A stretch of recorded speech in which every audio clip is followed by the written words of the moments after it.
बोलिए वृंदावन बिहारी लाल की जय। रजोगुनी को व्यापार की बात एकदम याद हो जाएगी।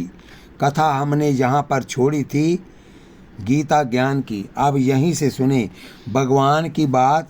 रामायण की चौपाई, गीता के श्लोक वह याद नहीं होते। मायने डॉक्टर लक्षण बता रहा है, बीमारी आपको देखनी है कि आपके अंदर कौन सी बीमारी है, आपके अंदर कौन सा गुण है, सत्व गुण है, रजोगुण है या तमोगुण है। सत्व गुण सुख में लगता है, रजोगुण तुम्हें काम में लगाता है। सत्व गुण सुख में लगाता है, रजोगुण तुम्हें काम में लगाता है। रजोगुण है तो मरते मरते भी शरीर काम में लगा रहेगा। अरे बाल सफ़ेद हो गए बाबा, बेटे संभल गए, कमाने लायक हो गए। वह कहते हैं पिताजी जाओ कथा में, अब संभाल लेंगे, हम संभाल लेंगे। लेकिन पिता को विश्वास नहीं है। वह कहता है कि मैं तो खुद ही दुकान में बैठूंगा। रजोगुण कर्म में लगाता है। एक सज्जन कहते हैं महाराज काम छोड़ दें तो बैठे बैठे करें क्या। हमने कहा तुम लोग क्या कर रहे हैं। हम कोई फैक्ट्री नहीं चला रहे, दुकान नहीं चला रहे, हमारा समय व्यतीत नहीं हो रहा क्या। और दुकान में यदि 2 दिन हड़ताल हो जाए तो इनको दिन काटना मुश्किल हो जाता है। सत्व गुण सुख में लगाता है, रजोगुण काम में लगाता है, तमोगुण अंधकार से ढक कर अज्ञान में लगाता है। आपका हृदय जिसमें 3 गुण हैं, सत्व रज और तम, लेकिन तीनों नहीं उभरते। वात पित्त कफ से तीनों एक समान नहीं होते। आपका हृदय किसी एक गुण से अभिभूत रहता है। 2 दबे रहते हैं, एक उभरा रहता है। जैसे सर्दी, गर्मी और बरसात 3 मौसम हैं। ऋतुएं 6 हैं, लेकिन मौसम मोटे तौर पर 3 है, सर्दी, गर्मी और बरसात। ये तीनों एक साथ होते हैं या बारी बारी से होते हैं। जब गर्मी आएगी तब सर्दी दब जाएगी, एक उभरा रहता है और 2 दबे रहते हैं। जिस तरह एक समय में एक ही मौसम आता है, बाकी 2 दबे रहते हैं, उसी तरह आपके जीवन में एक समय में एक गुण उभरा रहेगा और बाकी 2 दबे रहेंगे। रजोगुण तमोगुण को दबाकर सत्व गुण उठ जाता है। जो ऊपर होता है वह तुम्हारे जीवन पर हावी होता है। 2 दबे हैं उसका प्रभाव नहीं, जो उभरे हुए हैं वह आपके जीवन में हावी रहते हैं। आप जो कर रहे हैं वह किसी गुण के आधार पर कर रहे हैं। आप कहते हो कि हम भजन के बिना नहीं रह सकते, कथा के बिना नहीं रह सकते, हम पूजा पाठ दान के बिना नहीं रह सकते, परिवार वालों से लड़ाई झगड़ा होता रहे लेकिन हम भजन नहीं छोड़ेंगे। इसका मतलब आपके ऊपर सत्व गुण हावी हो गया है। वह कहता है सब छूट जाए तो हम कथा कीर्तन पूजा पाठ यज्ञ दान और तीर्थ नहीं छोड़ेंगे। और आप अगर ये कहते हो बेटों से कि तुम जाओ कथा कीर्तन में, तीर्थ पर, और मैं दुकान संभालता हूँ, तो समझ लेना कि बूढ़े के ऊपर रजोगुण हावी है। और अगर कह दिया कि पूजा पाठ तुम करो, दुकान का काम तुम संभालो और हम तो सोएंगे, तो समझो कि आप पर तमोगुण हावी हो गया है। हमारे पास लोग आते रहते हैं, बताते रहते हैं कि हमारा बेटा काम करता ही नहीं, काम पर जाता ही नहीं, खाता है और पड़ा रहता है। किसी ने बताया कि अमुक व्यक्ति 3 साल से काम पर नहीं गया, घर में ही पड़ा रहा, और जब काम में गया तो रात दिन काम में लग गया। इसका मतलब पहले उसके ऊपर तमोगुण हावी था, अब उसके ऊपर रजोगुण हावी हो गया है। और काम छोड़कर कुरुक्षेत्र आकर 7 दिन के लिए बैठ गया। अब जो हो सो हो, हमको तो गीता का ज्ञान प्राप्त करना है। समझ लेना कि अब उस सत्व गुण हावी हो गया है। अच्छा, हमें कैसे पता लगे कि हमारे अंदर सत्व गुण है? जब आप ध्यान करने बैठो और आपके शरीर में प्रकाश मालूम पड़े और ध्यान में, भजन में, पूजन में बड़ी शांति मिले, कथा सुनते हुए आप अपने शरीर को भूल जाएं, अपने बेटे पोतों को भूल जाएं और 2 घंटे हो गए लेकिन ऐसा लगा कि अभी तो 15 मिनट ही हुए हैं, समझ लेना कि आपके अंदर सत्व गुण आ गया है। कहते हैं कि जब भगवान ने रास की, भागवत में लिखा है कि तब ब्रह्मा जी की रात्रि बुलाई गई। ब्रह्मा की एक रात 4 अरब 32 करोड़ वर्ष की होती है और गोपियों के साथ ब्रह्मा जी की रात्रि में भगवान ने रास की।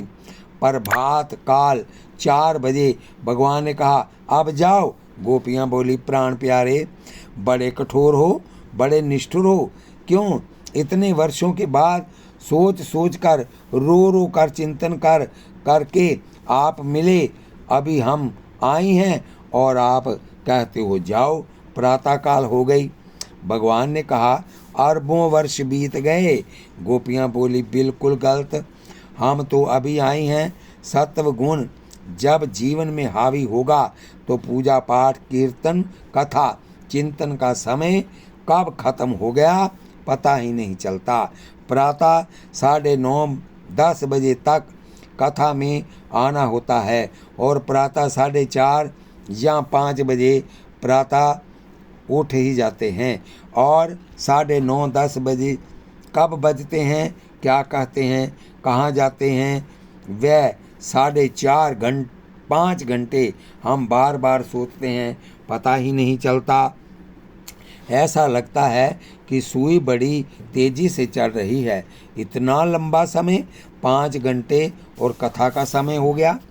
दुकानदार जिनके अंदर रजोगुण है वह सुबह 8 बजे जाकर बैठेंगे और रात के 8 बजे बज गए, उसे लगेगा अभी तो 2-4 घंटे ही तो हुए हैं। उनके ऊपर रजोगुण हावी है। देखो 11वां श्लोक, सुनार जब सोने की कसौटी पर घिसता है तब प्रमाण मिलता है आपका सत्व गुण बढ़ गया। कैसे पता लगे? बोले ध्यान पूजा पाठ में प्रकाश, शांति और शीतलता का अनुभव होगा। आपका रजोगुण बड़ा हुआ है तो देखिए 12वां श्लोक, नोटों के बंडल आने चाहिए। अरे 20 साल पहले तुम्हारे पास कुछ नहीं था, तुम कहते थे ठाकुर छोटा सा मकान, छोटी सी फैक्ट्री दे दो, फिर बाल बच्चों का विवाह हो जाए तो हम आपका भजन करेंगे। अब तो बच्चे विवाह गए, बच्चों के बच्चे भी पैदा हो गए, बड़ी फैक्ट्री हो गई। अब बोले महाराज फैक्ट्री बड़ी हो गई, नोट बड़े आ रहे हैं, लेकिन अभी दिल का कोना खाली है। अरे नोटों से तिजोरी भर गई लेकिन दिल नहीं भरा।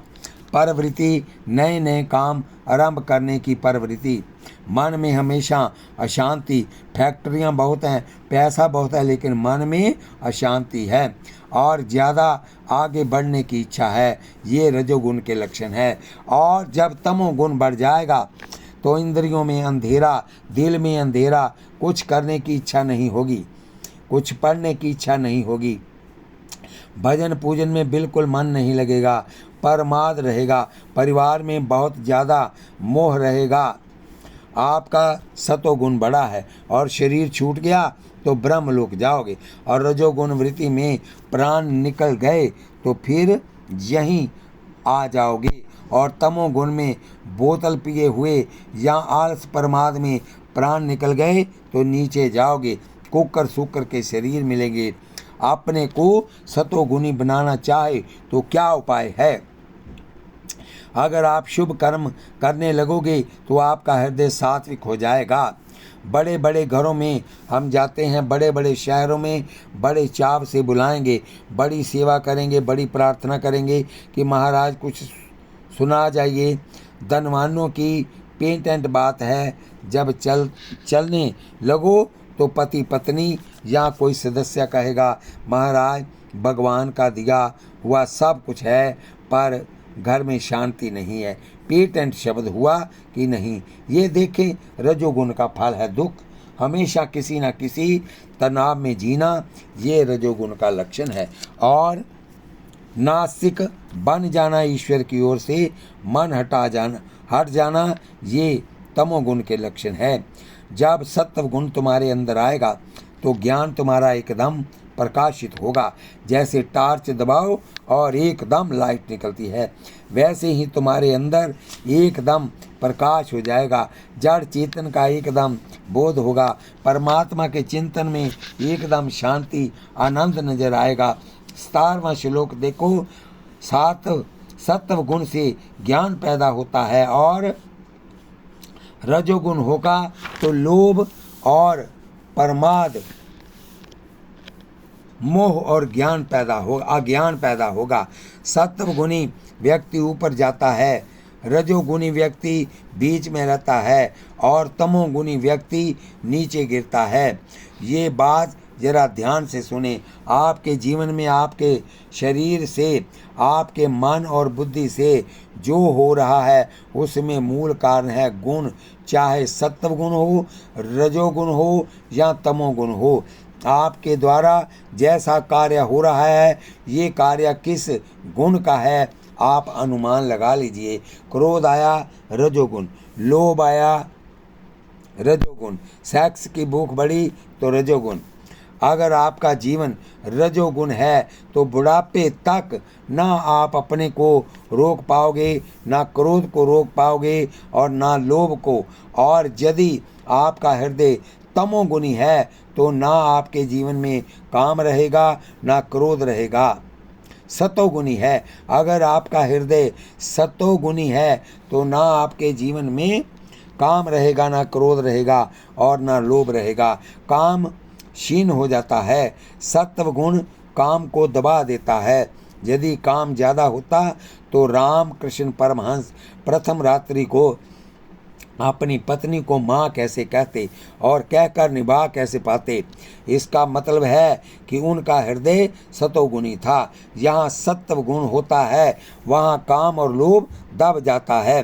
राम कृष्ण परमहंस पैसा छूते तक नहीं थे। उनकी आत्मकथा में लिखा है कि एक बार किसी ने उनके बिस्तर पर गद्दे के नीचे रुपए रख दिए। कोई श्रद्धालु शिष्य आया, उसने सोचा कि ऐसे तो लेते नहीं, तो उसने छुपा कर रख दिए और जब वो लेटे तो लेटते ही चौंक कर खड़े हो गए। क्या हुआ गुरुदेव? बोले करंट लग रहा है, देखो बिस्तर में क्या है। लोगों ने हाथ लगाया, बोले कोई करंट नहीं है। लेटे फिर उछल पड़े, बोले करंट है। बोलिए वृंदावन बिहारी लाल की जय, बोलिए लाडली लाल की जय। बिस्तर उठाकर देखा तो गद्दे के नीचे चांदी के रुपए निकले। बोले यही तो करंट है, हटाओ इसे। हटा दिया गया तो सो गए। बोलिए वृंदावन बिहारी लाल की जय। जब आपका हृदय शुद्ध सतोगुणी हो जाएगा तो वासना आपकी क्षीण हो जाएगी। वासना की जगह साधना बढ़ जाएगी। जिसकी साधना बढ़ती है उसकी वासना क्षीण हो जाती है। जिसकी वासना क्षीण हो जाती है उसकी साधना बढ़ जाती है। बोलिए वृंदावन बिहारी लाल की जय।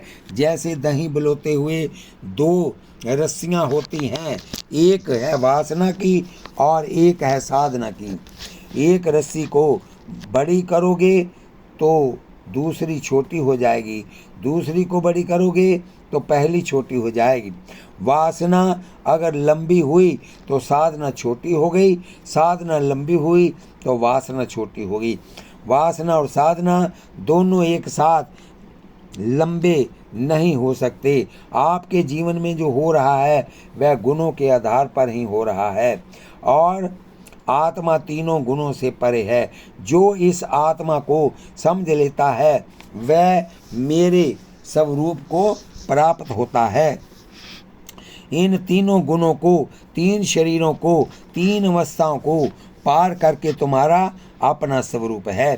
तीन अवस्थाएं कौन सी है? जागृत, स्वप्न, सुषुप्ति। तीन शरीर कौन से हुए? स्थूल, सूक्ष्म और कारण। ये एक शरीर नहीं है, तीन शरीर हैं। ये शरीर स्थूल है, इसके अंदर 17 तत्वों वाला 10 इंद्रियां, 5 प्राण, मन और बुद्धि वाला सूक्ष्म है। इसके अंदर कारण शरीर है। तो 3 अवस्थाएं, 3 शरीर और 3 गुण हुए, सत्वगुण, रजोगुण और तमोगुण। तीनों गुण प्रकृति से उत्पन्न होते हैं। तमोगुणी से अच्छा रजोगुण है। पत्थर की तरह पड़े रहने की अपेक्षा कुछ कर तो रहा है, इसलिए तमोगुण हो तो उसे छोड़कर रजोगुण बन जाओ। रजोगुण जब आ जाए तो रजोगुण को छोड़कर सतोगुण बनो। सतोगुण में आकर जब परमात्मा का प्रकाश मिल जाए तो सत्वगुण को भी पीछे हटाकर अपने स्वरूप में जाकर बैठ जाना। ये चौथी अवस्था है। तम से रज में और रज से सत्व में आए और सत्व से ऊपर उठकर अपने स्वरूप में स्थित हो जाएं। जो 3 गुणों से ऊपर उठ जाते हैं, जो 3 शरीरों से ऊपर उठ जाते हैं और 3 अवस्थाओं से ऊपर उठ जाते हैं, वह जन्म, मृत्यु, जरा और दुखों से विमुक्त होकर अमृत पीते हैं। वे परम पद के अधिकारी हो जाते हैं। जो तीनों गुणों से ऊपर उठ चुका है, उसके लक्षण क्या हैं? कैसे पहचाना जाए कि ये व्यक्ति त्रिगुणातीत है? अर्जुन ने प्रश्न किया। भगवान कहते कि देखो अर्जुन, जो त्रिगुणातीत हो जाते हैं, जो अपने स्वरूप में बैठ जाते हैं, उनके जीवन में चाहे सत्वगुण आए, चाहे रजोगुण आए, चाहे तमोगुण आए, वह अपने स्वरूप में ज्यों के त्यों रहते हैं। उन्हें आलस आ जाए तो उन्हें कोई फर्क नहीं पड़ता। वासना भी आ जाए तो कोई फर्क नहीं पड़ता। पूजा पाठ हो रहा है तो भी कोई फर्क नहीं पड़ता, क्योंकि हम इन तीनों से अलग हो चुके हैं। ये तो शरीर के धर्म हैं। प्रकृति के साथ अपना कार्य कर रही है। हम तो न्यूट्रल हैं, इसलिए उनके जीवन में सत्वगुण का धर्म प्रकाश आ जाए, रजो गुण की धर्म प्रवृत्ति आ जाए, सतोगुण का धर्म आलस आ जाए, उनको कोई फर्क नहीं पड़ता। ना वह द्वेष करते हैं, ना वह इच्छा करते हैं। वे अपने स्वरूप में स्थिर हो गए हैं। व्यवहार हो रहा है। मान लो आप अपनी छत पर बैठे हो और सड़क से पुष्पों से भरी गाड़ी निकल रही है या मैले से भरी गाड़ी निकल रही है, आपको उससे कोई फर्क नहीं पड़ता। आपका घर दूर है और वह गाड़ियां सामने से निकल गई। वह पुष्प लेकर जाएं या कचरा लेकर जाएं, तो हमें उससे क्या लेना देना। वह सड़क से जा रही हैं, उन व्यक्तियों का वह कर्म है, हो रहा है। अपनी आत्मा को जब हमने अपने शरीर से अलग कर लिया, सच्चिदानंद स्वरूप में अनुभव कर लिया, अपनी आत्मा में रमन करने लगे, अब शरीर के साथ बस व्यवहार हो रहा है। होता है तो होता रहे, इससे हमारा क्या बिगड़ता है। उनका अटैचमेंट किसी व्यक्ति से नहीं रहता। वह उदासीन होकर, न्यूट्रल होकर रहता है। जो हो रहा है वह गुणों के द्वारा हो रहा है। शरीर में हो रहा है गुण, और शरीर प्रकृति से उत्पन्न हुए हैं। मैं तो शुद्ध सच्चिदानंद चेतन तत्व सुप्रीम पावर के साथ एक हूँ। वह विचलित नहीं होता। उसे लाभ हो जाए तो वह खुश नहीं होता। उसके घर कोई मर जाए तो हाय तौबा नहीं करता। एक महात्मा हमें मिले, उनके गले में कोई 5,000 रुपये का शाल ओढ़ा जाए। एक महात्मा हमें मिले, उनके गले में कोई 5,000 रुपये का शाल ओढ़ा जाए और कोई उठा कर ले जाए, कोई आकर उन्हें भोजन करा जाए, कोई उन्हें गालियां दे जाए, उन्हें कोई फर्क नहीं पड़ता था। वह तो हर स्थिति में मस्त रहते थे। अपने स्वरूप में स्थिर हो जाओ। ये ऊंची बातें हैं।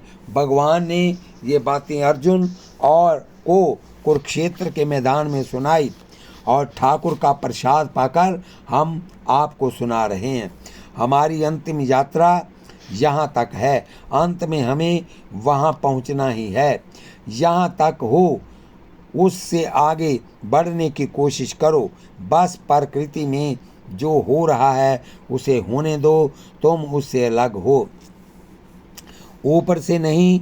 लोग कहेंगे महाराज अब तो घर से कोई मोह नहीं रहा, लगाव नहीं रहा, जरा सा घर से फोन आ जाए तो परेशान होकर अधूरी कथा छोड़कर भागे जा रहे हैं। एक बार फोन नहीं आया तो टेलीफोन से चिपके हुए हैं। वैसे कहेंगे हमें परिवार से मोह नहीं है, हमें तो कथा सुनकर वैराग्य हो गया है।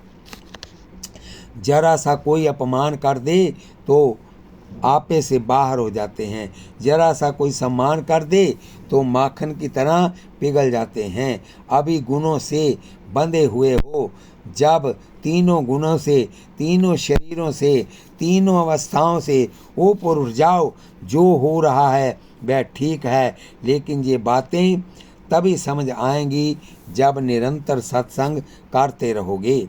यदि भक्ति ज्ञान वैराग्य का दीपक जलते देखना है तो सत्संग का तेल उसमें डालते रहना और कुसंग की हवा से अपने को बचाए रखना।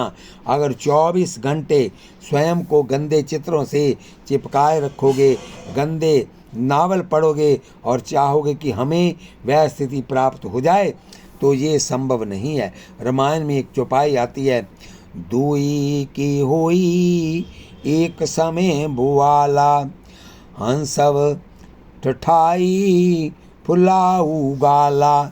यानी गाल भी फूले रहें और ठहाका मारकर हंस भी लें, क्या एक साथ हो जाएगा?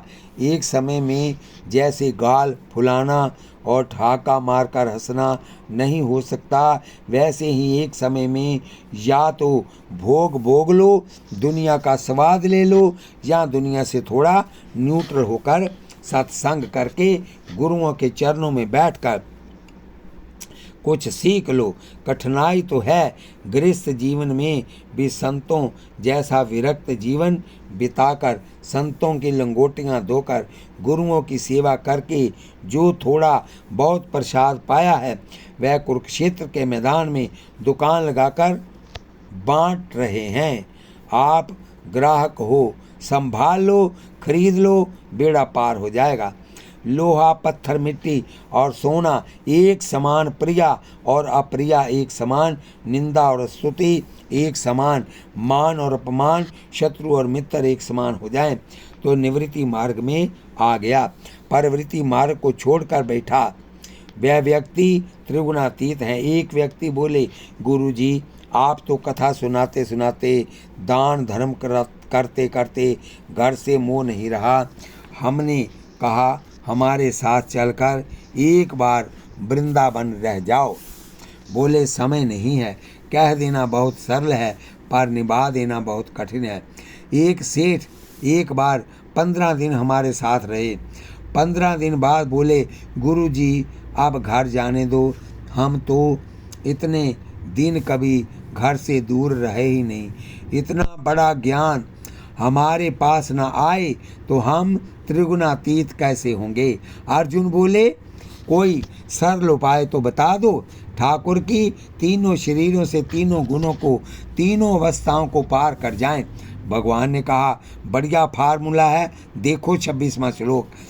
जो आनने भक्ति के द्वारा आनंद कंद परमात्मा भगवान के स्वरूप का चिंतन करते हैं, कीर्तन करते हैं, उनकी स्वरूप माधुरी में मस्त रहा करते हैं, वह तीनों गुणों तीनों अवस्थाओं से छूटकर परम स्वरूप को प्राप्त कर लेते हैं।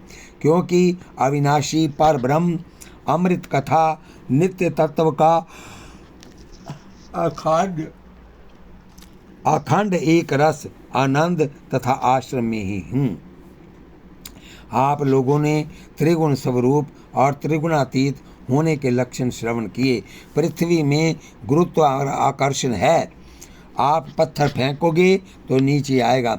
विचार करके देखो, ऊपर फेंका पत्थर ना दाएं जाता है ना बाएं जाता है, ना ऊपर जाता है ना नीचे क्यों आता है।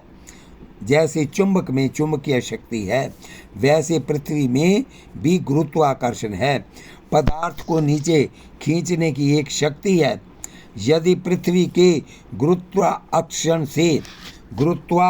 से ऊपर उठ जाओ तो आप खुले आकाश में पैदल घूम सकते हैं। पृथ्वी के गुरुत्वाकर्षण से बाहर निकलकर आकर्षण खत्म होगा। फिर आप चंद्रमा की ओर जाओगे तो चंद्रमा का आकर्षण शुरू हो जाएगा। चांद की परिधि में चांद का आकर्षण हो जाएगा।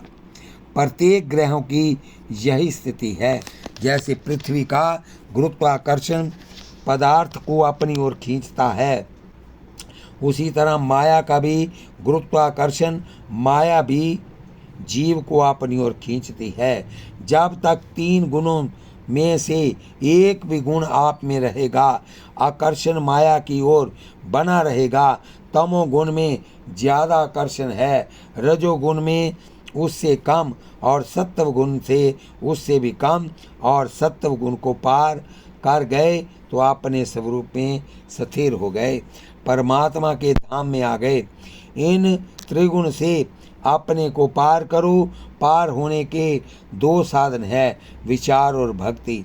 यदि परमात्मा ने आपको निर्मल बुद्धि दी है तो वेदांत का स्वाध्याय करते हुए अपने गुरु के चरणों में बैठकर विचार करते करते अपने को ऊपर उठा लो। यदि आप अपने को ऊपर उठा सकते हैं तो आप त्रिगुणातीत हो सकते हैं। यदि बुद्धि में इतनी निर्मलता नहीं है तो फिर आनंद कंद भगवान कृष्ण, भगवान राम, अम्बे भगवती, त्रिपुर सुंदरी और भगवान शंकर इनके चरणों के आश्रित हो जाएं। इनका अनन्य रूप से आप चिंतन, वंदन, पूजन और भजन कीजिए। यदि आप ऐसा करते हैं तो भगवान की कृपा शक्ति से आप तीनों गुणों से पार हो जाएंगे। एक और है पुरुषार्थ और दूसरी ओर है कृपा। नदी को पार करने के 2 माध्यम है, या तो तैर कर पार करो या नौका या पुल से पार करो। भगवान राम ने भी रामायण में कहा है कि ज्ञानी बड़ा पुत्र है और भक्त मेरा छोटा पुत्र है। प्रभु कहते हैं मेरा ज्ञानी पुत्र प्रौढ़ है, जवान है, पर भक्त तो छोटे बच्चे की तरह है। दोनों के पीछे काम, क्रोध, लोभ, मोह, मद, मत्सर रूपी शत्रु लगे हुए हैं। छोटा पुत्र जिसे भगवान संभालते हैं।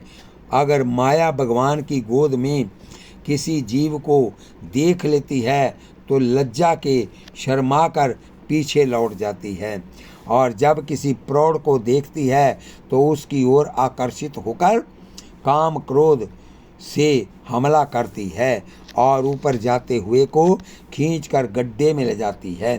भगवान कहते हैं इसलिए पंडित ज्ञानी होकर भी मेरा भजन करते हैं। यदि कहने लगो कि हम भी भगवान हैं और हमें भजन की क्या ज़रूरत है, तो इसका मतलब ये है कि तुम भगवान तो हो लेकिन अभी माया में, अविद्या में फंसे हुए हो, और परमात्मा माया और विद्या से ऊपर उठा हुआ है। जब तक तुम माया से, अविद्या से निवृत्त नहीं हो जाते तब तक परमात्मा का भजन करो, और जब तुम त्रिगुणातीत हो जाओगे तो माया से छुट्टी मिल जाएगी। फिर तुम दोनों एक ही हो जाओगे। हनुमान जी भगवान राम की बहुत सेवा करते थे। एक दिन बड़े बड़े वेदांती बैठे थे। वह थोड़ा व्यंग किया करते थे कि ये सगुण साकार की बड़ी उपासना करता है। आखिरकार तो बंदर है, इसके अंदर क्या ज्ञान है। तभी तो लगा रहता है राम जी की उपासना में। राम समझ गए कि वे तो अंतर्यामी है कि जब ऋषियों का समुदाय बैठा था तो क्या सोच रहा था। उन्होंने हनुमान जी से प्रश्न किया, हनुमान लाल, रात दिन तुम मेरी सेवा में लगे रहते हो, तुम हमें समझते क्या हो? मेरे प्रति तुम्हारा क्या भाव है? ऋषियों के कान खड़े हो गए कि देखें अब क्या कहता है। हनुमान जी खड़े हुए बोले, सरकार, आपके साथ मेरे 3 नाते हैं। बोले, देह दृष्टि से मैं आपका सेवक हूँ, आप मेरे स्वामी हैं, और जीव दृष्टि से आपका अंश हूँ, और